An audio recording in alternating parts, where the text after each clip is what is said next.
लव्य व्यवस्था। अध्याय 24। पवित्र दीपकों को सजाना।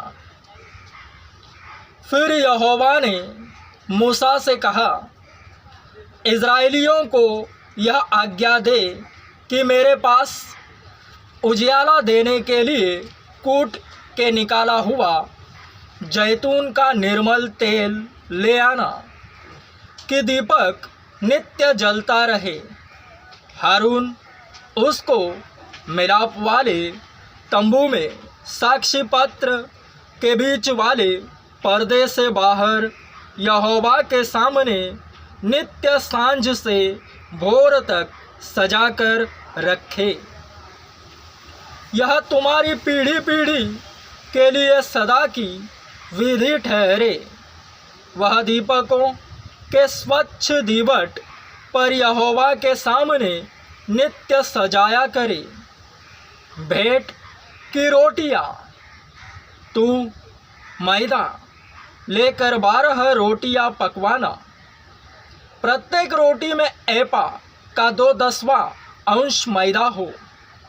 तब उनकी 2 पंक्तियाँ करके एक एक पंक्ति में 6 रोटियाँ स्वच्छ मेज पर यहोवा के सामने धरना, और एक एक पंक्ति पर चोखा लोबान रखना, कि वह रोटी पर स्मरण दिलाने वाली वस्तु और यहोवा के लिए हव्य हो। प्रति विश्राम दिन को वह उसे नित्य यहोवा के सम्मुख क्रम से रखा करे। यह सदा की वाचा की रीति इज़राइलियों की ओर से हुआ करे। यह सदा की वाचा की रीति इज़राइलियों की ओर से हुआ करे, और वह हारून और उसके पुत्रों की होंगी, और वे उसको किसी पवित्र स्थान में खाए, क्योंकि वह यहोवा के हव्यों में से सदा की विधि के अनुसार हारून के लिए परम पवित्र वस्तु ठहरी है। ईश्वर निंदा का दंड। उन दिनों में किसी इज़राइली स्त्री का बेटा, जिसका पिता मिस्री पुरुष था, इज़राइलियों के बीच चला गया, और इज़राइली स्त्री का बेटा और एक इज़राइली पुरुष छावनी के बीच आपस में मारपीट करने लगे, और वह इज़राइली स्त्री का बेटा यहोवा के नाम की निंदा करके शाप देने लगा।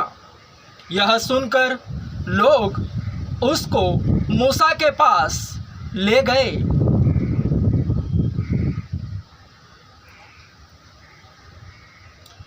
उसकी माता का नाम शलोमीत था, जो दान के गोत्र के दिब्री की बेटी थी। उन्होंने उसको हवालात में बंद किया, जिससे यहोवा की आज्ञा से इस बात पर विचार किया जाए। तब यहोवा ने मूसा से कहा, तुम लोग उस शाप देने वाले को छावनी से बाहर ले जाओ, और जितनों ने वह निंदा सुनी हो, वे सब अपने अपने हाथ उसके सिर पर टेके। तब सारी मंडली के लोग उस पर पथराव करे।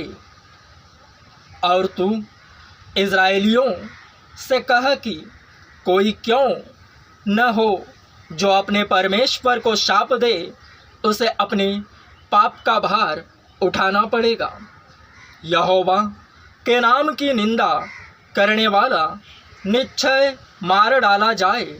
सारी मंडली के लोग निश्चय उस पर पथराव करे, चाहे देशी हो चाहे परदेशी।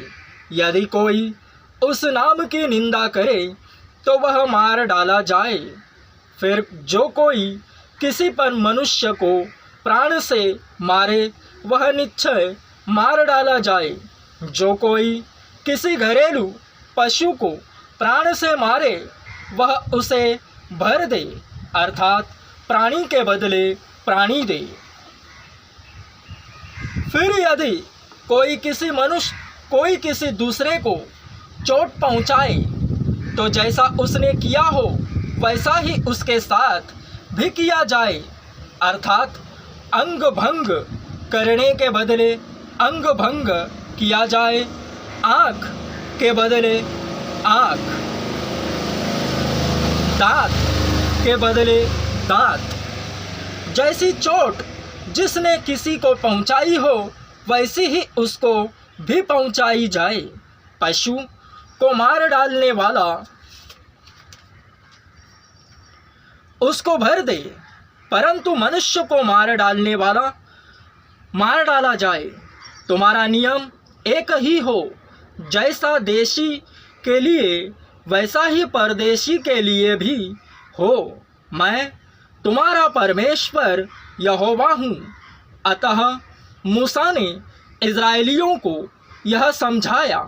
तब उन्होंने उस शाप देने वाले को छावनी से बाहर ले जाकर उस पर पथराव किया, और इज़राइलियों ने वैसा ही किया जैसा यहोवा ने मूसा को आज्ञा दी थी।